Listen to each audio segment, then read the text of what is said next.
여러분 반갑습니다. 예, 참 하나님의 뜻이 있어서 또 이렇게 멋지고 좋은 대구 서부교회에서 이렇게 말씀을 전할 수 있어서 참 감사를 드립니다. 제가 보니까 담임 목사님도 너무 멋쟁이시고 너무 이렇게 좋은 분이신데 가끔은 우리 하는 이야기로 쌀밥 먹다가 저처럼 보리밥 같은 그런 밥도 먹어야 안 되겠느냐, 그런 의미로 생각하시고 제가 그냥 말씀을 전하도록 하겠습니다. 오늘 본문 말씀은 24장 1절에 보시면 제가 시간상 다 읽지를 못했는데 여호수아가 이스라엘 모든 지파를 세겜이라는 장소에 모아놓고 결단을 촉구하는 그런 연설을 하고 있습니다. 어쩌면 이 여호수아는 이 연설을 한 뒤에 얼마 뒤에 죽음을 맞이하는, 어쩌면 이 마지막 유언과 같은 그런 내용입니다. 2절에 보시면 이스라엘의 하나님 여호와께서 이같이 말씀하시기를 하시면서 과거 이스라엘 민족에 대한 해상을, 역사를 쭉 이렇게 이야기하고 있습니다.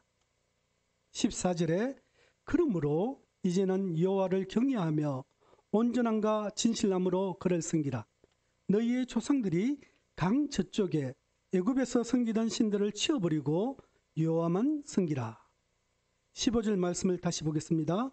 만일 여호와를 섬기는 것이 너희에게 좋지 않게 보이거든 너희 조상들이 강 저쪽에서 섬기던 신들이든지 또는 너희가 거주하는 땅에 있는 아모리 족속의 신들이든지 너희가 섬길 자를 오늘 택하라. 오직 나와 내 집은 여호와를 섬기겠노라. 여러분, 우리는 어쩌면 매 순간마다 선택하면서 살아갑니다. 오늘 이 자리에 모이신 우리 대구 서부교회 성도님들도 아마 이 시간에 내가 코로나19 사태 때문에 다들 이렇게 어려운 가운데 있는데 내가 이 시간에 교회를 갈 것인가, 아니면 좀 몸도 피곤하고 좀 지치니까 집에서 쉴 것인가, 어쩌면 마음에 갈등을 둔 사람도 있으리라 생각합니다. 그렇지만 그럼에도 불구하고 하나님께 예배하는 것이 정말 우리 성도로서 기쁜 일이니까 내가 이 어려운 가운데도 예배를 드려야지, 그런 마음으로 선택하시고 그렇게 오신 것입니다. 여러분, 이 선택이라는 것은 그렇지요. 어쩌면 이 대한민국에는 수많은 교회가 있는데 내가 해필이면 대구 서부교회를 선택했다는 거지요. 그러니까 여러분께서 이 대구 서부교회를 선택하는 순간 수많은 무한대의 수많은 교회들을 선택할 수 없는 거죠. 그러니까 어쩌면 내가 한 교회를 선택한다는 것은 다른 교회를 다 접어둔다, 포기한다는 말과 같습니다. 여러분 마찬가지입니다. 이 장소를 선택했다는 말은 집에서 쉬거나 아니면 뭐 야구장에 가거나 아니면 다른 장소에 가는 것을 포기해야만이 이 장소에 올 수 있습니다. 여러분, 제가 이 자리에 서 있지만은 제가 여기서 길을 간다면 갈 수 있는 길이 몇 갈래 길이 있겠습니까? 어쩌면 이렇게 나가서 이쪽 길로 가든지 아니면 이쪽 길로 가든지 두 갈래 길 뿐일 것 같지만은 우리가 매 순간 우리는 각도만 1도씩만 이렇게 달리해도 수많은 무한대의 길이 있지요. 그렇지만 제가 이쪽 길로 간다는 것은 나머지 길을 다 포기해야만이 이쪽 길로 갈 수 있는 것입니다. 여러분, 다들 여기 뭐 결혼하신 지 오래되신 분도 계시는데 결혼이란 것도 마찬가지입니다. 내가 한 남자를 평생 이렇게 결혼 상대자로 선택한다는 것은 무한대의 남자를 포기해야만이 이 남자를 선택할 수 있습니다. 마찬가지로 한 여자를, 이 여자분을 나의 아내로, 평생 아내로 이렇게 맞이하겠다는 말은 그의 수많은 무한대의 여자를 포기할 때만이 한 여자와 이렇게 선택해서 결혼할 수 있습니다. 여러분, 직업, 직장도 마찬가지입니다. 내가 어떤 일을, 어떤 직업을 갖겠다는 말은 그의 많은 직업들을 내가 어느 정도 포기해야만이 그 직업을 가질 수 있습니다. 마찬가지로 여러분, 오늘 이 예배를 마친 후에 내가 어디로 가지? 내가 집으로 바로 갈 것인가? 아니면 그동안 만나지 못했던 친구를 만날 것인가? 아니면 다른 일로 시내에 볼일을 보러 갈 것인가? 그렇게 여러 가지 선택의 많은 부분들이 있는데 내가 어느 쪽으로 선택하게 되면 결국 친구를 만나는 일에 선택하게 되면 집에 간다든지 다른 장소에 가는 것이 거의 포기하게 되는 것입니다. 다시 말해서 우리는 매 순간 무한대의 선택권이 있는데 이 무한대의 선택권을 한 가지 일을 위해서 포기해야만이 그 일을 할 수 있는 것입니다. 여러분, 이 시간에도 마찬가지죠. 이 시간에도 저기에 조금 이상하게 생긴 어느 목사님이 말씀을 전하는데 이 말씀에 집중할 것인가? 아니면 집에 두고 온 감 홍시가 잘 삭혔는지 그걸 고민할 것인가? 아니면 집에 있는 아이가 오늘 어디로 간다 하는데 그쪽에 잘 일이 되고 있는가? 이렇게 여러분 생각도 매 순간마다 선택할 수 있습니다. 오직 이 시간에 저의 말씀에 저의 말씀을 들어야 되겠다고 이렇게 선택하게 되면 다른 생각들은 물러가게 되지요. 그래서 어쩌면 생각도 내가 한 가지 생각을 하게 되면 나머지 생각들이 포기하게 되는 것입니다. 우리는 끊임없이 매 순간 선택하며 살아가야 합니다. 그래서 많은 철학자들은 인생은 끊임없는 선택의 연속이다. 어쩌면 내가 이 땅을 살아오면서 어떤 선택을 하는가에 따라서 결국 인생의 승패가 좌우된다고 할 수 있습니다.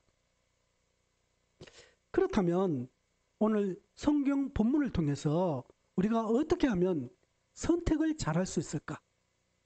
저하고 오늘 이 부분을 같이 나누어 보고자 합니다. 첫 번째로 제가 앞에서 말씀드린 것처럼 선택을 잘하려면 포기를 잘해야 합니다.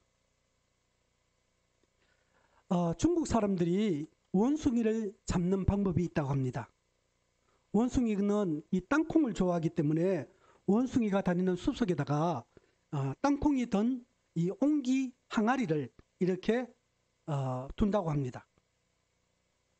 그 항아리 주둥이는 겨우 원숭이 손 하나가 들어갈 정도의 크기로 되어 있습니다. 땅콩 냄새를 맡은 원숭이는 항아리 속에 손을 넣어 땅콩을 한 움큼 잡습니다. 그리고 손을 빼려고 합니다. 그런데 땅콩을 쥐고 있는 손은 결국 이 크기 때문에 빠지지 않습니다. 그때 가서 사람들이 가서 원숭이를 잡는다고 합니다. 원숭이가 사실 달아나서 살려고 하면 어떻게 해야 됩니까? 항아리에서 땅콩을 놓아야만이 손이 빠져서 도망갈 수 있습니다.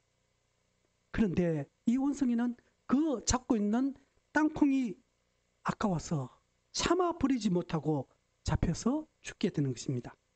원숭이만 그런 것이 아닙니다. 우리 인간들도 마찬가지입니다. 버릴 것을 버리지 못하면 모든 것을 잃게 되는 것입니다. 여러분, 우리가 이 순간을, 이 장소를 선택하려면 우리는 많은 순간과 많은 장소를 포기해야만이, 버려야만이 이 자리, 이 순간을 맞이할 수 있습니다. 내가 어떤 한 길로 가려면 수많은 길을 포기해야만이 그 길을 갈 수가 있습니다. 앞에서 이야기한 것처럼 내가 한 남자와 한 여자를 선택해서 결혼을 하려고 하면 수많은 남자와 수많은 여자를 포기해야만이 가능한 것입니다. 내가 한 가지 일을 하기 위해서는 수많은 직장, 수많은 직업들을 포기해야만이 그 일을 할 수 있는 것입니다. 독일의 신학자 폴 틸릭이라는 이 신학자가 한 말이 있습니다. 진정한 용기란 무엇인가? 가장 중요한 것을 위해 덜 중요한 것을 버리는 것이 용기이다. 인생은 어차피 모든 것을 다 가질 수 없습니다. 무언가를 위해서 무언가를 버려야 합니다. 그래서 가장 소중한 것을 얻기 위해서는 덜 소중한 것을 기꺼이 버릴 수 있어야 한다는 것입니다. 더 나아가서 포기해야 합니다. 우리는 인생에서 다 양쪽 다 포기하지 못하고 다 잡고 있는 바람에 결국 중요한 것을 놓치는 경우가 많습니다. 우리가 믿음이라는 것은 어쩌면 내가 더 중요한 것을 위해서 그보다 덜 중요한 것들을 모든 것을 포기할 때 진정한 믿음을 선택할 수 있는 것입니다. 둘째로 선택을 잘하려면 우선순위, 즉 나에게 가장 가치로운 것을 찾아야 합니다. 여러분들은 가장 삶에서 가장 가치롭고 중요한 일이 무엇입니까? 오늘 본문의 여호수아는 오직 나와 내 집은 여호와를 섬기겠노라.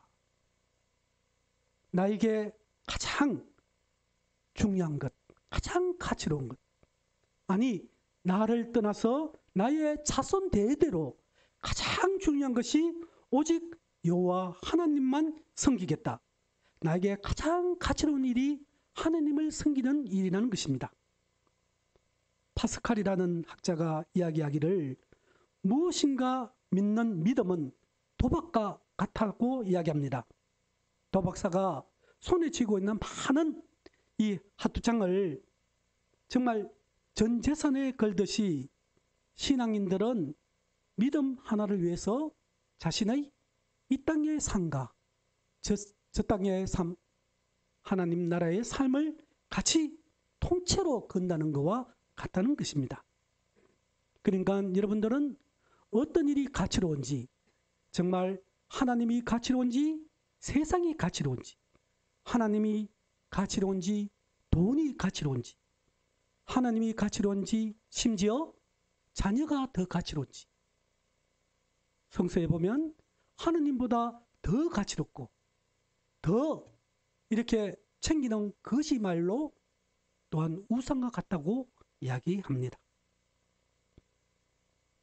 여러분 잘 알다시피 아브라함은 정말 하나님을 선택하기 위해서 정말 그렇게 귀중히 키워온 그 아들 이삭을 바치는, 어쩌면 이 하나님 한 분을 위해서 자신뿐만 아니고 자신의 미래까지 다 하나님께 바치는 그런 믿음을 가진 분입니다. 마태복음 13장 44절에 보면 천국은 마치 밭에 감추인 보와 같으니 사람이 이를 발견한 후 숨겨두고 기뻐하며 돌아가서 자기의 소유를 다 팔아 그 밭을 사느리라. 그러니까 이 천국이란 것은 감추인 보화와 같습니다. 그 보화를 얻기 위해서 자기가 갖고 있는 모든 재산을 다 팔아서 그 감추인 보화를 사는 것과 같다는 것입니다. 또 45절에 보면 또 천국은 마치 좋은 진주를 구하는 장사와 같으니 극히 값진 진주 하나를 발견하며 가서 자기 소유를 다 팔아 그 진주를 사느니라. 그러니까 천국은 좋은 진주 하나를 발견하면 그 외에 많은 자기의 소유를 다 팔아서 그 값진 진주를 하나 사는 것과 같다는 것입니다. 천국의 값진 보화를 얻기 위해서 자기의 소유를 다 파는 것과 같습니다. 천국의 값진 진주를 하나 얻기 위해서 자기 소유를 다 파는 것과 같다는 것입니다. 또한 세 번째로 선택은 오늘 지금입니다. 선택에도 때가 있습니다.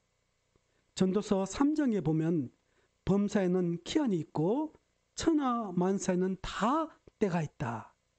여러분 잘 알다시피 일할 수 있는 때가 있고 일할 수 없는 때가 옵니다. 씨를 뿌릴 때가 있고 추수할 때가 있고 추수할 수 없을 때도 옵니다. 인간 생활의 성공과 실패는 이 때를 잘 포착하여 할 일을 하느냐 못하느냐에 달려 있다고 할 수 있습니다. 봄은 씨를 뿌리는 때입니다. 그때 씨를 뿌리지 못하면 그 가을에 수확을 거두지 못합니다. 그러나 씨를 뿌릴 때에 때를 놓쳐서 뿌리지 못하면 그의 농사가 결국 실패로 돌아가게 됩니다. 여러분 성경에 보면 슬기로운 5 처녀가 기회가 있을 때마다 기름을 많이 준비했습니다. 신랑이 드디어 올지라도 넉넉히 기름을 준비한 까닭에 염려하지 않아도 되었습니다. 그러나 미련한 5 처녀는 등불을 준비했지만 기회 있을 때마다 기름을 충분히 준비하지 못하여 결국 신랑과 혼인을 할 수 없었던 것입니다. 미련한 처녀들이 문을 열어달라고 아무리 두들러 보았지만 결국 문은 열리지 않았습니다. 기름을 준비할 때에 준비하지 않았기 때문에 결국은 신랑을 맞이할 수 없었던 것입니다. 그러므로 우리 이 영적인 삶이나 하나님 일에도 때가 있는 것입니다. 은혜 받을 때 은혜를 받아야 하고 믿음이 자랄 때 성장을 해야 합니다. 주물 공장에 가면 샘물을 일정한 틀에 쏘아부어 물건을 만들어냅니다. 그런데 시간이 지나면 이 샘물이 굳어버려서 제 틀대로 만들어지지가 않습니다. 때를 맞춰 이 샘물을 부어야 제 작품이 나오는 것입니다. 은혜에도 때가 있고 성공에도 때가 있습니다. 그때가 그러면 언제입니까? 바로 오늘입니다. 바로 오늘 이 순간입니다. 여호수아 15절 말씀에 보면 오늘 택하라. 내일도 아니요. 과거 모레도 아니요. 바로 오늘 택하라고 합니다. 어떤 분은 지금 예수를 믿지요 하면 내일 아니면 조금 있다가 그렇게 이야기하는데 그것이 아닙니다. 오늘 이 순간에 택하고 결정해야 합니다. 과거의 어떤 우리의 믿음은 지나간 믿음입니다. 미래의 믿음은 어쩌면 아직 오지 않은 믿음입니다. 우리가 믿음을 이렇게 정의할 때에 바로 그 믿음이라는 것은 오늘 이 순간에 나와 하나님과의 관계가 내가 어떻게 되어 있는가. 오늘 이 순간을 우리는 기억해야 합니다. 과거에 아무리 믿음이 좋아도 지금 이 순간에 믿지 못하면 아무것도 아닙니다. 교회에 온다는 것은 예수님을 믿는다는 것과 같지 않습니다. 예배를 드린다는 것은 예수님을 만난다는 것과 같지 않습니다. 교회를 다니면서도 아직까지 예수님을 만나지 못한 사람이 있습니다. 교회를 다니지만 아직까지 예수님께 내 모든 것을 다 걸지 못하는 사람도 있습니다. 내가 지금은 그냥 왔다 갔다 하는 신앙이나 내가 언젠가는 한번 예수를 열심히 믿으리라. 내가 원하는 만큼의 돈을 좀 이렇게 모으게 되면 그때 나는 예수를 믿겠노라. 내가 내 집을 어느 정도 마련하면 그때부터 본격적으로 신앙생활 하리라. 그렇게 생각하는 분도 있을 수 있습니다. 그러나 그러한 때는 마냥 우리를 기다려주지 않습니다. 오늘 이 시간 내 생애에 주어진 마지막 기회라고 생각하고 이 기회를 잡을 수 있기를 바랍니다. 여러분 성경에 보면 더 많은 부자가 아무리 창고를 넓히고 아무리 재산을 모아도 예수님께서 비유로 말씀하시기를 오늘 이 저녁에 너의 생명을 내가 가져간다면 어떻게 할 것인가? 우리의 신앙은 내일에 있는 것이 아닙니다. 오늘 이 순간 나는 하나님과 나의 관계는 어떤 것인가? 나는 정말 이 하나님 말씀대로 나는 그렇게 실천하고 그렇게 살아가고 있는가? 어쩌면 코로나19로 인하여 우리가 신앙적으로 나태하고 힘들어지고 어려운 가운데 있을지 모릅니다. 이럴 때일수록 우리가 하나님과의 관계를 다시금 생각하고 정말 믿음이라는 것은 나의 끊임없는 선택을 요구한다. 그래서 정말 오늘 여호수아가 너희들이 저쪽에 있는 다른 신을 선택할지라도 나와 내 집은 영원히 여호와 한 분 하나님만 선택하겠다고 결단한 것처럼 여러분들도 이 땅의 삶 속에서 늘 하나님 편으로 하나님을 선택하며 끝까지 승리하면서 살아가는 저와 여러분들이 되시기를 소망합니다. 다 같이 기도하겠습니다. 하나님 감사합니다. 여호수아가 이스라엘 백성들에게 여호와 하나님이냐 다른 신이냐 선택하라고 외칩니다. 오늘 이 순간 나에게도 선택하라고 결단하라고 외치고 있는 것 같습니다. 모든 것을 포기하더라도 하나님만 붙드는 믿음을 주옵소서. 세상 어떤 것보다 예수님을 가장 가치롭게 따르는 믿음을 주옵소서. 이 믿음 나중에 결단하는 것이 아니라 지금 이 순간 결단하게 하옵소서. 우물쭈물하다가 후회하는 일 없게 하옵소서. 하나님께서 나와 내 집의 영원한 주인이 되시며 우리 집안 가문 대대로 오직 하나님만 섬기는 위대한 믿음의 가문들이 되게 하옵소서. 예수님 이름으로 간절히 기도드립니다. 아멘.